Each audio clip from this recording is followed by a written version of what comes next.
பிரைஸ்லாட். கர்த்தர் உங்களை ஆசீர்வதிப்பார். நீதிமொழிகள் 28ஆம் அதிகாரம் 13ஆம் வசனம். தன் பாவங்களை மறைக்கிறவன் வாழ்வடைய மாட்டான், அவைகளை அறிக்கை செய்து விட்டு விடுகிறவனும் என்ன பண்ணுவான்? இரக்கம் பெறுவான். நம்முடைய பாவங்கள் அநேகமாயிருக்கும். அநேகம் நமக்கு தெரிந்தும் செய்திருப்போம், தெரியாமலும் செய்திருப்போம். அப்படிப்பட்ட பாவங்களை என்ன பண்ணணும்? அறிக்கையிட்டு தேவனிடத்துல என்ன பண்ணணும்? விட்டு விட வேண்டும். அவைகளை பின்தொடரக்கூடாது. அப்படி விடும் பொழுது தேவன் நமக்கு என்ன பண்ணுகிறாருங்க? ஒரு மன்னிப்பை கட்டளை இடுகிறார். எப்பேற்பட்ட பாவமா இருக்கலாம், தேவனிடத்துல தன் பாவங்களை அறிக்கை செய்து விட்டு விடுகிறவன் மாத்திரமே இரக்கம் பெறுவானுங்க. நிறைய பேர் ரவுடியா இருப்பாங்க, அநேக காரியங்களை அநேகரை துன்புறுத்துகிறவர்களா இருப்பார்கள். ஆனாலும் கடைசியான ஒரு நேரம் வரும்பொழுது, மனம் திரும்பி தேவனிடத்தில் வரும்பொழுது அவர்களுக்கு என்ன பண்ணுகிறார்? தேவன் அவங்களுக்கு ஒரு விடுதலையை தருகிறார்.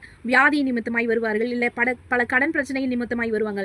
ஆனாலும் தேவன் அவர்களையும் மன்னித்து என்ன பண்ணுகிறார்? ஏற்றுக்கொள்கிறார்.